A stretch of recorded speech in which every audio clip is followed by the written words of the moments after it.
Hello, I'm Susan Morris. I'm 81 years old. I'm native New Albanian, I suppose is how you say that.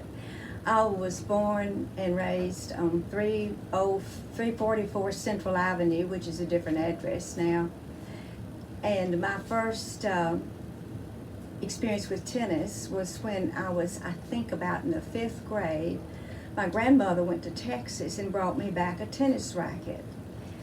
And because we had one tennis court in town, which was just walking down Central to play tennis. It was beside our municipal swimming pool. She bought my sister one and me one. Well, that was wonderful.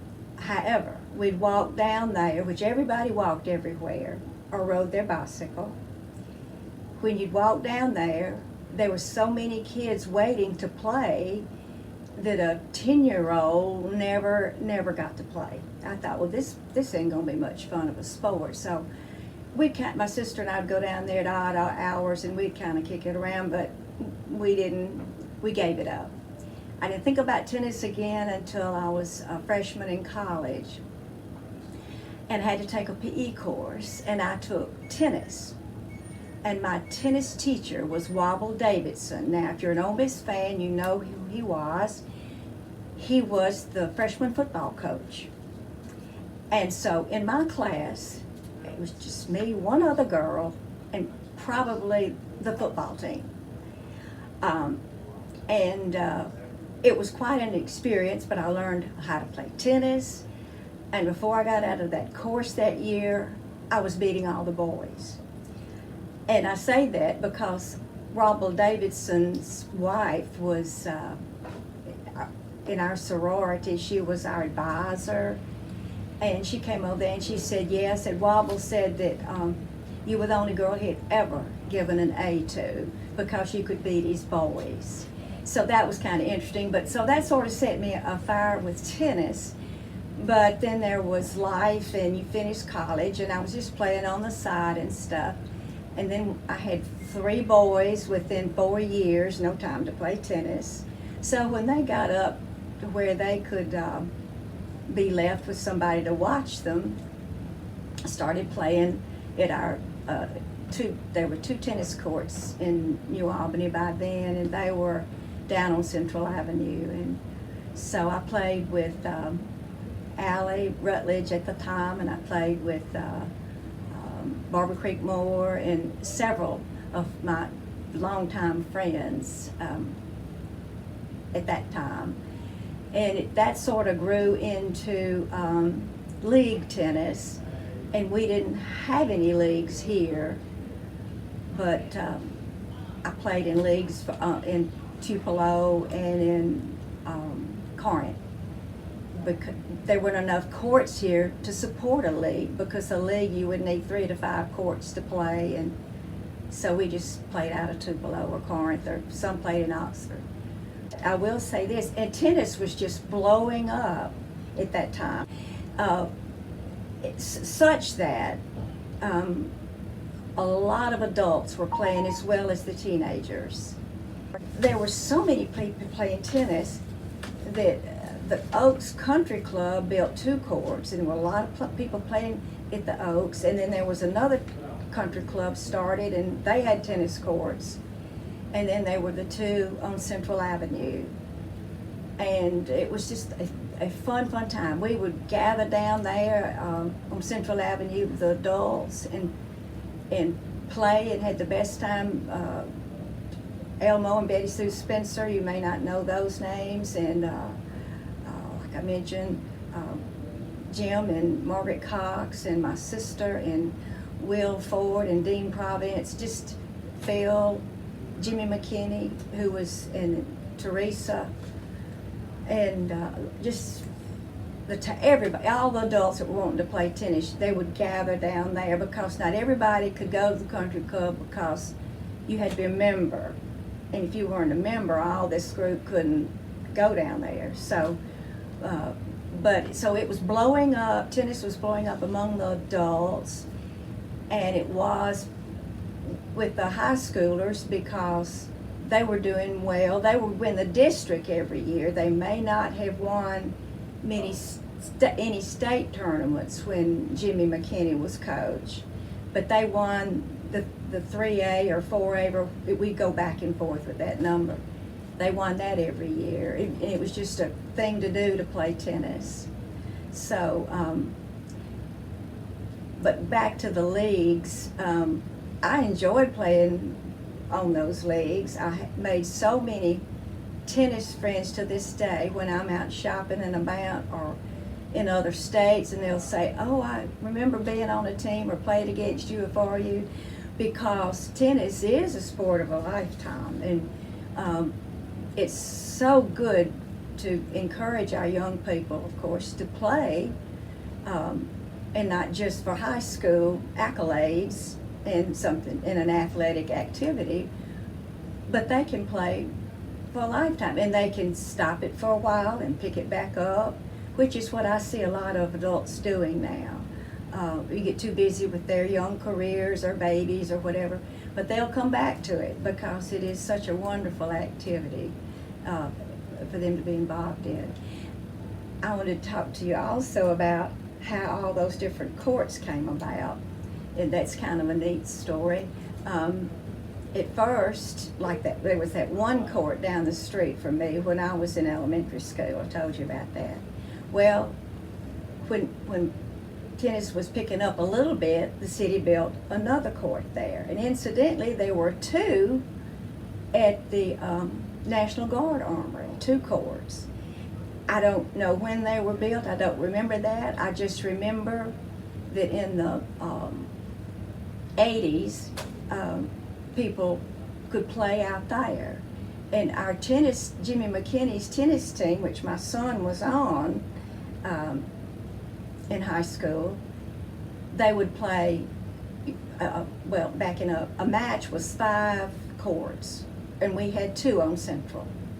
Well, if they played 2 and then waited and then played 2 and then they were there until after dark, which was not good because you played during the school week and so forth. So he got permission, and so 2 played on Central Avenue, and he sent 2 out to the National Guard Armory, and sometimes that 5th one played at Jane and Barbie Calthorpe's private court, which along the same timeline of time in the 70s or 80s, several private courts were built in town. Bill Rutledge, Tom Shands, and the Calthorpes, and William Alvis Parks had a dirt court by his house. So there's that. And then there was another fellow that lived on Highway 15 North. His name slips me, but he had a dirt court. So that's neither here nor there. But there were people wanting to play the sport. I just was catching on big. So anyway, so it went from 1 court to 2 courts. But and they played all the time that McKinney was coach and Judy Brown was coach. They had to use that format of 2 there and 2 somewhere else. And I talked to Jimmy yesterday, and because I was thinking perhaps the 4 by the middle school were built. I couldn't remember the timing on that. And he said, oh no, the whole time that's what he did. And he said, and I just tried to get the 2 best mannered, or the boys I trusted the most, and sent them out there that they wouldn't start a fight and they wouldn't, be a problem, because see, there were no cell phones, and there was not even a phone around there. I guess you could have gone in the armory, but they were out there until they were done, and then they came back and reported their scores. So that's so different from today. Today that wouldn't be a problem. And he usually would send, I think, Philip and Ed Calthorpe perhaps to play on Ed's court. So they were the 5th one sometimes, if they were playing doubles. And if Philip was playing singles, he probably played on the armory courts. And those armory courts cracked up and tore up. I played on them a while. This is kind of jumping around, but my thoughts are when we were first playing tennis in the 80s, but they just all of a sudden went away. They disintegrated. They didn't repair them.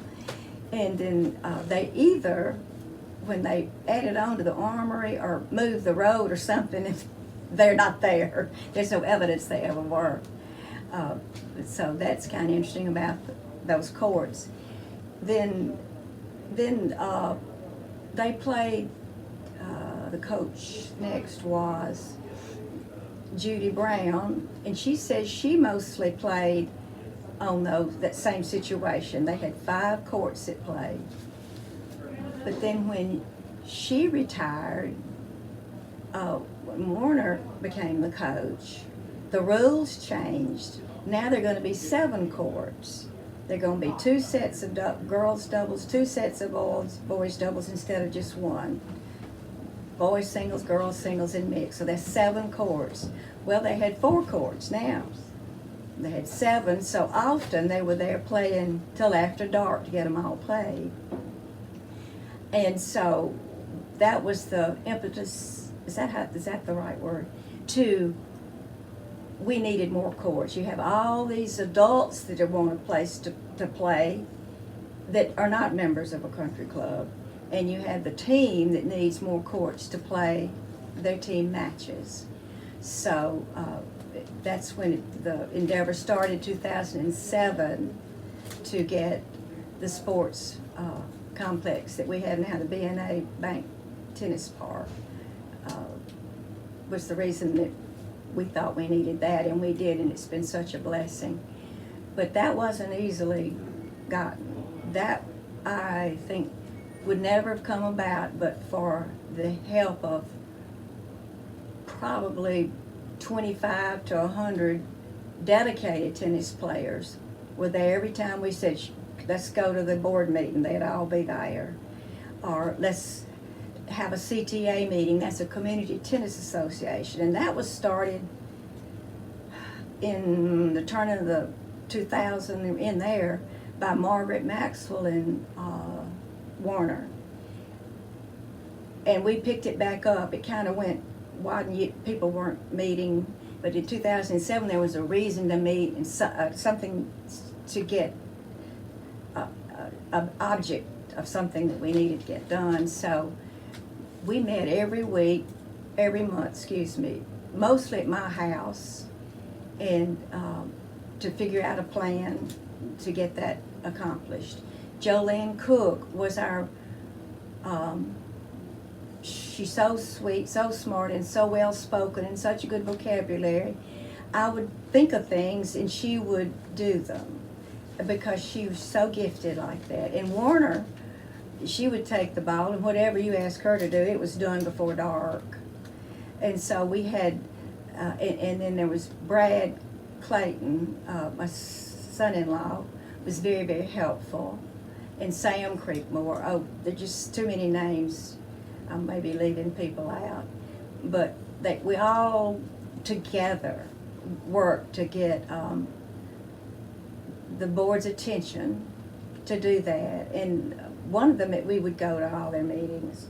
One of the meetings we were at, we presented a big presentation. Sam and Warner they were landscape architects. They had drawn up the beautiful park plans, and they were wanting to present it, and they did.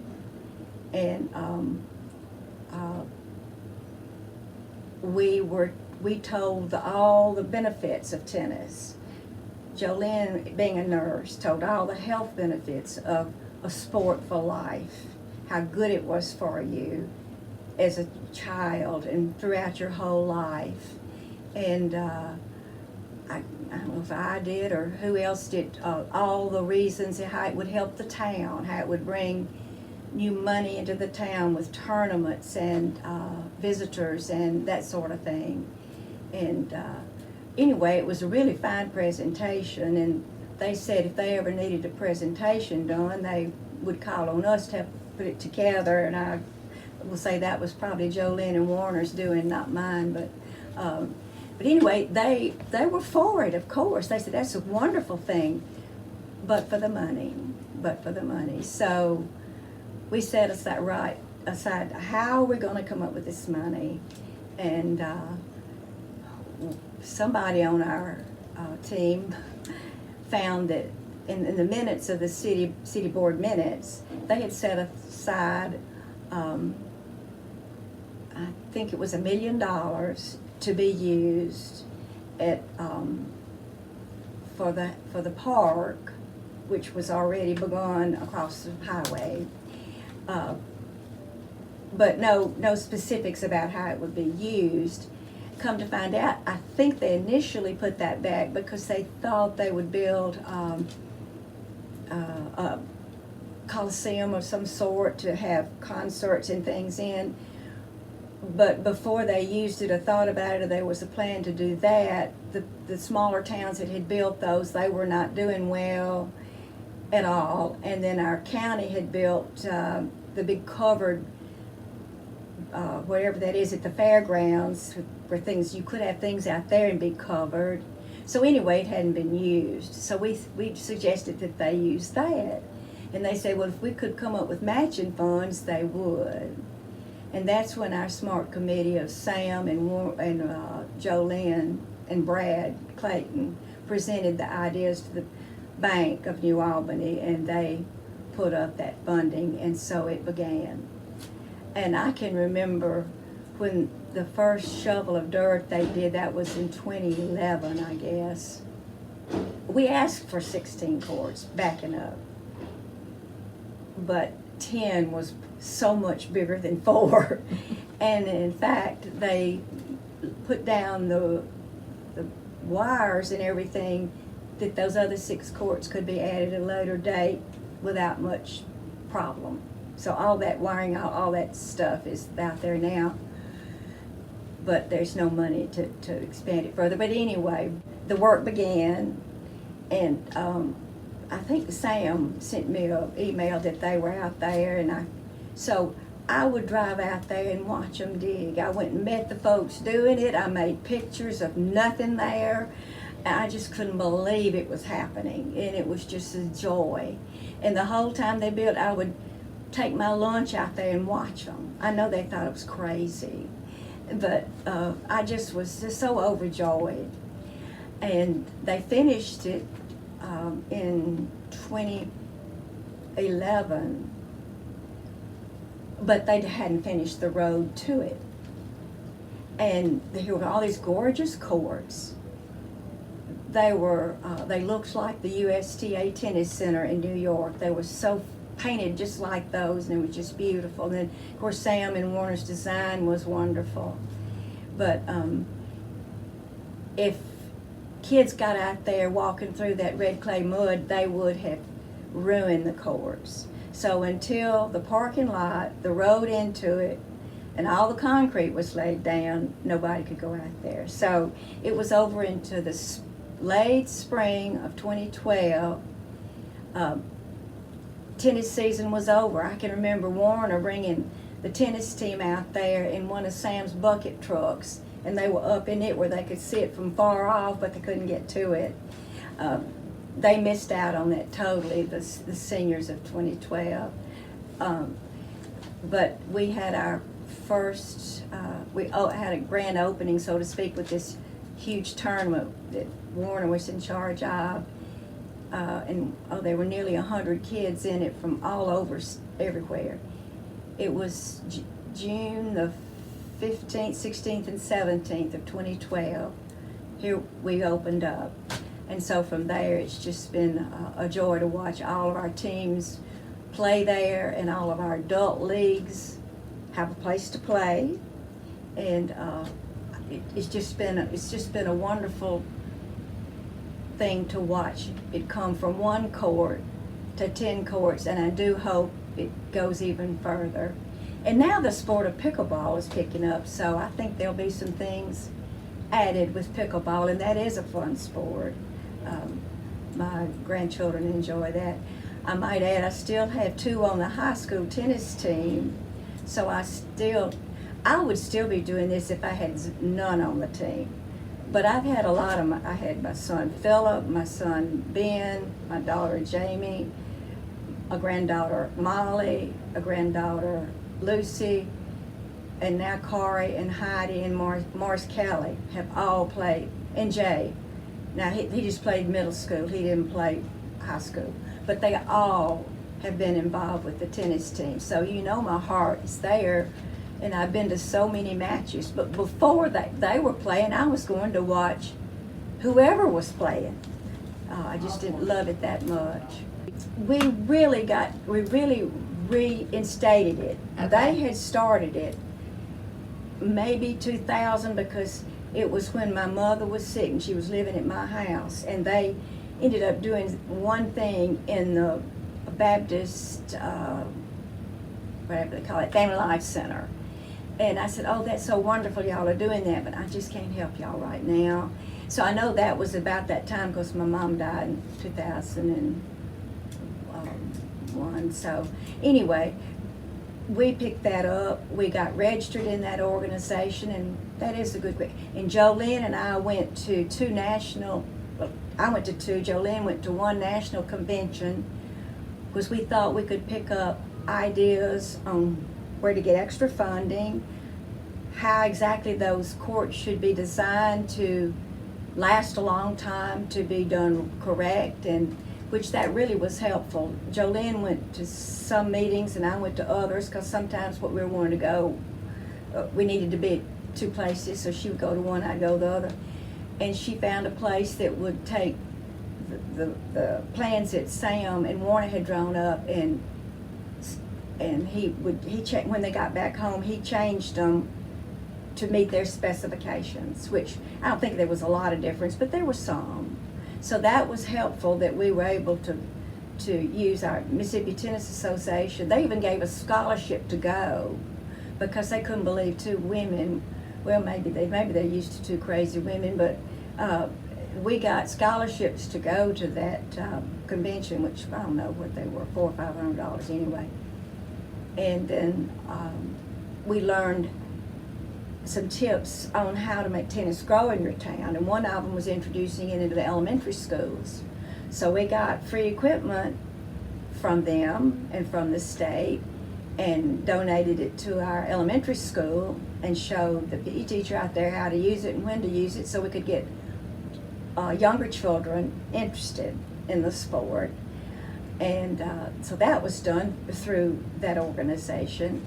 And then Warner got tennis at the middle school by having it instated as a PE class. And so she had feeders into her program, which was so smart, because if you just had somebody come out in the 9th grade and they hadn't been playing, they wouldn't get it. You wouldn't have a very good player, because they need to start early. So anyway, that was very helpful, what we learned at that convention.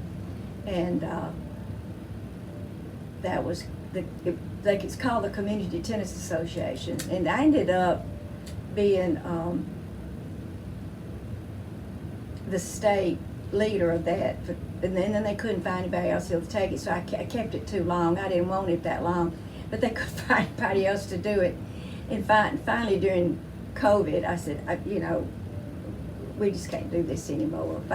And plus I suggested they do that if the leader was from North Mississippi, that they did videos of these meetings, because nobody had time to drive to Jackson and stay a night for a meeting. I mean, they just didn't, and you weren't getting any participation like that. So I did think they changed how to handle that. When you said something about the middle school program, when did those courts appear at the middle school? Okay, I'm not exactly sure the year, but the tennis people, the grown-ups and the children, we all petitioned the mayor and the board at that time, which was Mayor Henson. And finally, I guess he got tired of our calls, and he found a source. Of course, that's a good idea, but no money. But they got a federal grant to build them. But there were certain specifications about where they were to be placed. And they needed to be placed by a place where children could walk to that wouldn't have an opportunity to play the sport if it weren't in their neighborhood. So that fit that category, and of course by the school, that fit that as well. And so that's the reason that site was chosen, and it was enough money for 4. And they were trying to please the neighborhood they were placed in, and they didn't want the road closed, because the original plan was the 4 courts, but not a road through it. But they didn't want to give up that road. So there were 2 courts with the road through it, and 2 courts, which we always were so grateful that no child was killed crossing the street, because they would zip through there and, you know, not thinking of children playing, you know. So that's how that came about. I think it was, well, Jamie played on those courts, and she played in the, guess it was the 80s, but she played in the 90s. But they were there when she played. I thought we started asking for them in the 70s, but I don't think we got them then. That's a blur. Somebody else can answer that question. But that's where Warner played her matches when she was coach, and she was the PE teacher there. She even went to school to get certified to do what she was doing, because there's some restrictions. You couldn't coach a team for high school unless you taught, so that met that qualification. That was PE, and she was certified then to do that. She worked so hard to make our program what it was when we turned it over to Bo and Susie. Then here's this about when we finally, this is jumping around. I know I told you I had too much information and no organization. But when the courts were built and when they were finished, we finally had a parking lot and we had a road to it and we'd had a tournament. We were looking for, we had the tournament planned, but we were looking for a pro. Jolene convinced the board that you didn't have a multi-million-dollar complex and just let it not be run properly. And they reluctantly at the time agreed, but they said they knew nothing about tennis, and they would not know anything about how to hire someone to do that. And we said we would, and they said, good, we'll appoint you to do that. So I see that there were 4 or 5 of us on that. I think it was Jolene, Margaret Maxwell, Warner, me, Brad, maybe 5 or 6. And I put advertised on the tennis sites for Tennis Pro, and I was gonna, when I got 3 or 4 or 5 candidates, I would have them come and we would interview them, and or I would interview them first, and if I thought I kind of weeded through some that I knew weren't worthy, but I interviewed 3 or 4 personally. And we would meet in where the board meets, and the committee members, and we would ask them questions, and we all were in agreement on who we wanted. And so I made the phone call to Bo, and but at the first time that I was able to offer him the position, it was not a paying position, because our board didn't realize, although he could make money on lessons and tournaments, it wouldn't be enough for someone to uproot and move their family. They needed to pay him a salary and plus, and they could work out the details. So when that bridge was crossed, Bo said, came up and Susie, and we met them, and they were hired that day by our mayor. After we had showed them around, and it didn't hurt that Susie's family was from, where's up the road here, that name of her town. Where's Bill, her dad from, Bill Rennick? I always just think they're from Pontotoc, but I don't know if it's that's where they're from. north. Anyway, she would have babysitters if she moved up here for her. She had one child and was pregnant with her second. And so they left the coast and came here. And that's how that happened. But our board was so accommodating.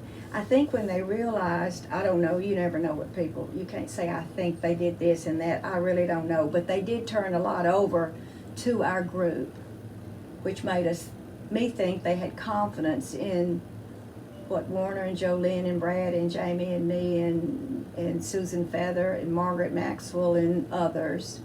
Camille Davis was in on that. And when you start naming, you forget, and forgive me if I've left you off, but I am 81. But anyway, we had a good group that thought alike and worked hard, and I'm really proud of how it worked out. And now they're resurfacing those courts as we speak today. I think about every 8 to 10 years they need resurfacing. So that's going on now, and then anticipate we'll have tournament play and league play grow, because they've gotten to the slippery and really kind of dangerous to play on. But with the new upgrade, we'll be back in business. Do you know what the economic impact of the complex has been on the city? Well, I would say it's made a big impact. For one thing, when we won the national title of the tennis park of the year, the national, that was in national magazines. It was in the national U.S. Open. It was announced there. Right after that, we got best little. We got notice in magazines. There were other reasons too, but we became a subject to deal with. Well, there's Uvalde. Yeah, they had this nice new park, and we started getting accolades. And then our board and elected officials started reaching out and made our town a little more known. But when a tournament would come here, and we had lots of tournaments at first, but in COVID they shut him down. But anyway, we had a lot of tournaments. They come and from many states, and they overnight, and they buy gas and they buy food. So there's that. And then for just Blue Mountain plays here now, and they come and they eat, and they have spectators. And every time we have high school matches, they're spectators. Of course, they don't pay to come in, but most of the time they eat downtown. If your child's paying and you hadn't had time to cook supper, we meet a lot of people at Tallahatchie Gourmet after the tennis matches, and I'm sure other restaurants, El Agave, etc. But yes, I think it's brought attention to our town. It's brought travelers to our town, and when people are choosing where they want to live, where they're going, maybe they're working Tupelo, and maybe they think New Albany. They've been told by some of the Tupelo people that, you know, that they need to live there and not here, and they come see what's to offer here. Our good school system, our good athletic, our tennis facility, and so forth. That's a draw for them to move here for a better quality of life in our town. My favorite person to watch as a teenager, this was even before I came back, was Mary Joyce Bonner. You know who that was? Joyce Sumners. Oh, Joy okay. Sumners was a fine tennis player, and she was so sweet and fun. And see, I'd walk down there and I couldn't play because there was a line to play or to watch her play. She played, and I can't think of who that in particular was playing, except the adults I was playing with, which was Barbara and Susan Feather was playing, and Sandra Sisk. You probably don't know them, and the men that were playing was Colette Cross's husband, Tony Cross, Kenneth Quinn, who was a tennis coach before he was he a superintendent or principal? Anyway, he was He the was school both. man, both. Okay, well, he also was a tennis coach. And he played, and, Bill Rutledge, Tom Shands, Ray Collins,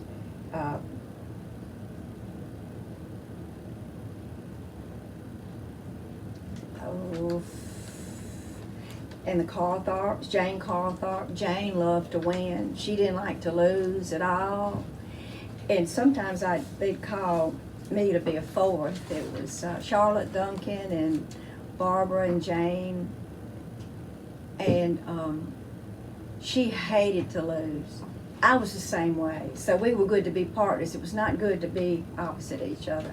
She was rabid tennis fan. And her children played. Ed played with my son Philip. The others played, and then her grandchildren played. They're super athletic, all of them. But my mind doesn't go to just that group that was playing then. I can't come up with who that was. Tom and Bill Rutledge mostly played on their private courts or on their league, because they were at the time better than most of the men in New Albany. May still be, because they still play. I know they sometimes would ask Phil to play with them when Thad Cochran would be in town, and they'd play doubles on Bill's court, because Thad plays. And his son lives here now, and he now plays some with my son Philip. That connection, they played when Thad and Rose would come with their children when they were young. They knew that my son played, and would he come play with their son. So this goes way back. And so now that he lives here, Philip will call him, because he doesn't know the people in town like Philip, because he didn't grow up here. But he goes and plays now. So you just make friendships for a lifetime with tennis. It's amazing. Do you still play? I played until, I think the last league played was 2013. But I hurt my shoulder, and my orthopedic surgeon said if I quit playing, I would not probably never have to have surgery. And that if I had surgery at my age, that the osteoarthritis would attack it and I would be in misery again in several years. I said, well, if I were your mother, would you advise me to stop playing tennis or have the surgery? He said, I would advise you to stop playing tennis. So I did. Oh, that hurt. So when I couldn't play tennis, I went and learned I could become an official. If there was a process to become a tennis official. And then you could monitor the junior tournaments. And if you were good at that and stayed with it, you could grow from that to even sitting in a chair on TV. But I never stayed with it that long. But so I did that, and I enjoyed that because every tournament that was here, I was the official. And so I checked, you have to have a certain number of officials to be a sanctioned tournament by USTA rules. So I enjoyed that phase of my life, and I did so many tournaments. And in Oxford and here, I just did Oxford and here because I didn't want to be gone long weekends away. that they gave me an award of tennis official of the year, which I don't know how I got that, but anyway, I did. And I stopped that in 2015 because Morris Kelly was playing high school tennis, and my others were coming along, and I thought, I don't need to be the official with all these grandchildren out there on the courts, so I stopped that. But I did enjoy it. And so I enjoy when Morris Kelly got the scholarship at Millsaps. I enjoyed, we didn't get to go to many because COVID shut down and wouldn't let grandparents come watch, which was stupid. But I sure have enjoyed watching my grandchildren play. And this goes way back, though. Let me jump way back. You want me to come forward. But before, when we didn't have cords, you could order these little nets that you could set up in your driveway. And we chalked out courts on our driveway and played what at the time was called quick start tennis. And so I donated those quick start things to the park when Bo opened up his, and he's used them. I think they're probably torn up now, but they would have been 12 years old now, almost. But a lot of kids have learned to play with that equipment. When I was in my 60s and playing in 70s,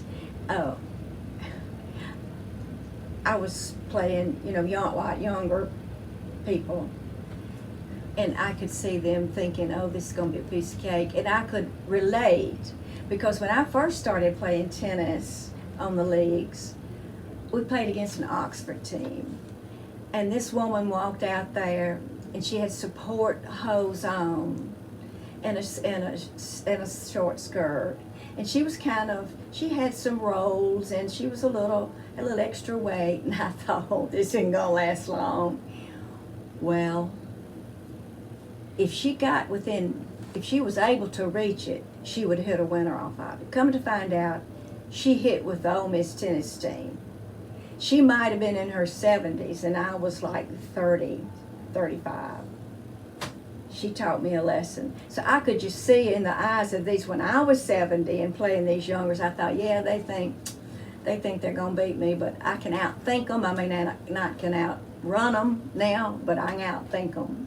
And so that was a fun memory to have that come around. So it began to be televised, somewhat, and it, Were there certain tennis personalities that were that people were, that made people want to play? Well, yeah, there was John McEnroe and Jimmy Connors and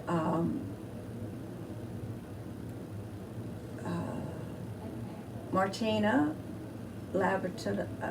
Martina is in her 70s now, so Martina and that group.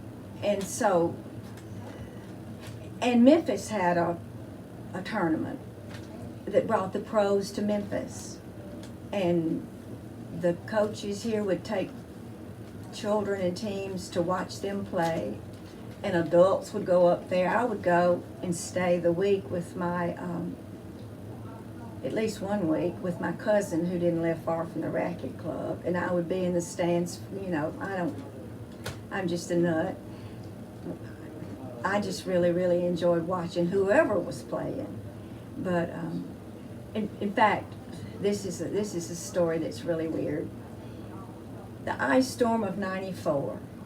Do you remember that, or were you born? Yes, I was. Okay, you remember it was really, really. We were at the tennis tournament when the ice began to fall. My friend from Tupelo, that was my tennis partner, Janice Lomenick, and I were there, and we were going to stay 2 or 3 nights and see the tournament. Well, as you know, the roads closed, and power was out everywhere except they had a generator at the Billy Donovan's Memphis, the Racket Club. So tennis went on, and instead of 2,000 or 3,000 fans, there were 200, and we were part of that. So, and coincidentally, a young man from Tupelo was a tennis pro at that time, and he was playing. So we made signs, and we held up signs, and so, of course, we didn't do it to be noticed. We wanted him to know we were rooting for him. Well, we got photographed by the Commercial Appeal. They thought we were his mother and his aunt because we made such fools of ourselves, I guess. And we were in full color page on the front page of the Commercial Appeal, rooting for our Tupelo friend in the Memphis tournament. I got calls from all over the U.S. We saw your picture, or we saw this on the newsreel. And anyway, that's a memory from '94, a fun memory. Wow. And we would stay in hotels. With the same hotel where all the tennis pros were. I know that was fun. And Herbert Rogers he bought a whole box, and he would have friends up, and it was a big deal. It was a social deal as well as a sporting deal. And you would dress up, and you would have dinner in the club, and then you would go watch the tennis matches. So a whole lot of New Albany people got to go do that with Herbert, and he loved it. I can recall one night we were there, and he said he was going to go back and talk to Jimmy Connors.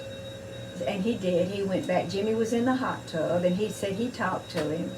And so we just couldn't believe that. And then Jimmy came out to give autographs and to, you could have your picture made with him. And I was so excited. And I said, I had my camera ready to make a picture, and he said, "You'll get a better picture," this is from Jimmy Connors, "if you take the lens off." So I've had lots of fun memories. And met the Bryan brothers. You've heard of them. They were famous doubles players. They retired. They just retired last year. They won every title you can think of, and good role models. They're both married now, but they were there, and I introduced them to. At the time, they were not dating anybody, and I said they needed to wait until they were older so they could marry one of my grandchildren, my grandgirls. They were so sweet. And I got their autographs and pictures and stuff. I mean, I am really a tennis fan, as you can tell. Yeah. A lot of good tennis memories. At first, I asked Judy Brown if she recalls any of their students getting tennis scholarships, and she said maybe one or two. But these last 10 or 12 years, they've been at least 2 or 3 every year that's had their education paid for because of a tennis scholarship. So that's wonderful. That's happening now. Yeah, that's awesome. It's awesome that it's available to the public. You don't have to be a member. And they don't have to wait like I did. Here's one more fact. When my mother got sick in the 2000s, the late 90s and 2000s, and I had to give up my Tupelo Country Club membership because you had to be a member to play over there on the league. I had to give that up, and I was sad. And Phil said, "Well, just put all your energy into doing something from New Albany." I said, "Well, we could build a court in our yard." And he said, "No, we can't do that. You need to build it. We need to build it. We need to build it for New Albany." I said, "You're exactly right." And then I recall needing to play but didn't have a place to play. And I thought, that's what we need to do. We need to have lots of courts. So that's what happened.